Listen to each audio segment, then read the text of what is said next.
কহিবার একটা স্থান যারা তৈরি করে দেয় তারাও সামান্য ব্যক্তি নয়।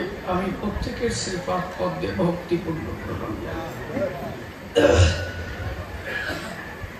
এতটা অঞ্চলের জাতি ধর্ম বর্ণ নির্বিশেষে সমস্ত ভক্ত মিলে মিশে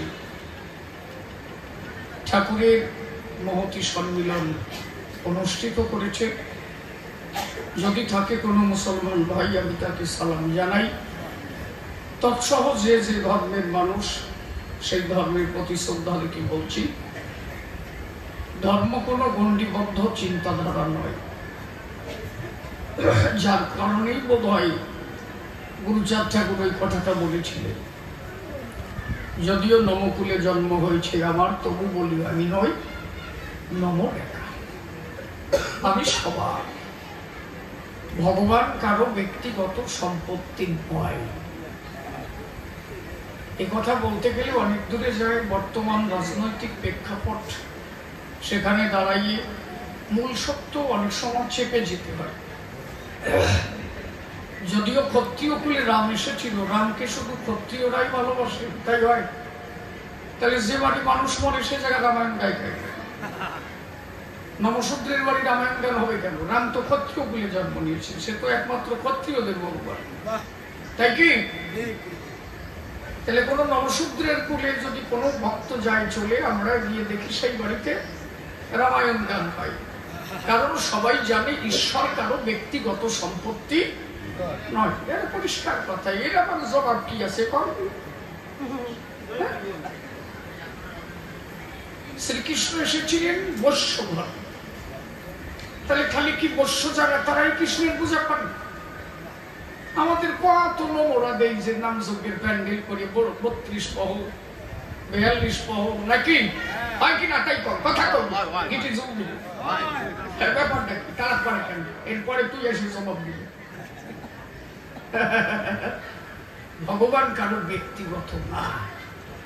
আমাদের মধ্যে কিছু মানুষ আছে যারা হরিগুরুচাঁদকে ব্যক্তি কেন্দ্রিক করে তুলেছে, যেখানে নমরি ভগবান নমরি ভগবান। সাতা নমর ঘরে আইসে বলেই যে নমর ভগবান, তাও দেখে। তাহলে ব্রাহ্মণের ঘরে মহাপ্রভু আছে, কয়েকজন ব্রাহ্মণ মহাপ্রভুকে সম্মান দেয়? সম্মান দেয় তো যত নমরা।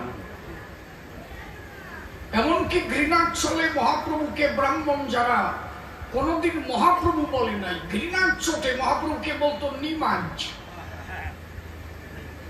মানে মহাপ্রভু বলে তাকে সম্বোধন করেন না এই পণ্ডিত বর্গ সমাজ। তার কারণ ছিল মহাপ্রভু আচণ্ডলে হরিনাম দিতে চেয়েছিল, ব্রাহ্মণরা খেপে গেল, এ তো আমাকে ঘরে স্থল, এ তো আমাকেই দেবে বসাতে। এখনো মহাপ্রভুর মৃত্যু রহস্য আমরা পাই নাই। তাহলে উনি যখন ব্রাহ্মণের ঘরে আসলো, ওরা তো কেন অনির ভগবান, তা আমরা নাম নেবো কেন? তাহলে আমার তারকে জ্ঞান লাগলো কেন? ধরো আগে গাইয়ে নই, তারপরে যে তাল রে তাল কর্ম। হরিবল। আর এই যে প্রশ্ন দ্বারা এই যে সাইড দিকে ঠিক কর, তুমি সে কবি দোহা কবি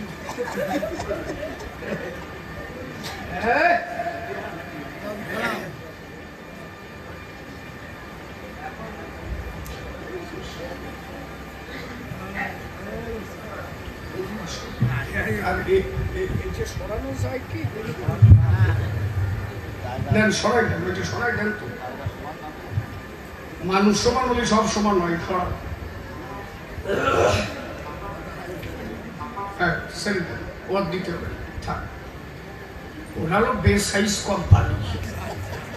কি বেসাইজের হয়েছিল কোনো জায়গা ঠিক নেই। স্কেল করে আমি একটা মাঙ্গলিক ধ্বনি দেবো, সবাই মুখ ধ্বনি হরি ধ্বনি দেবো। বলা যায়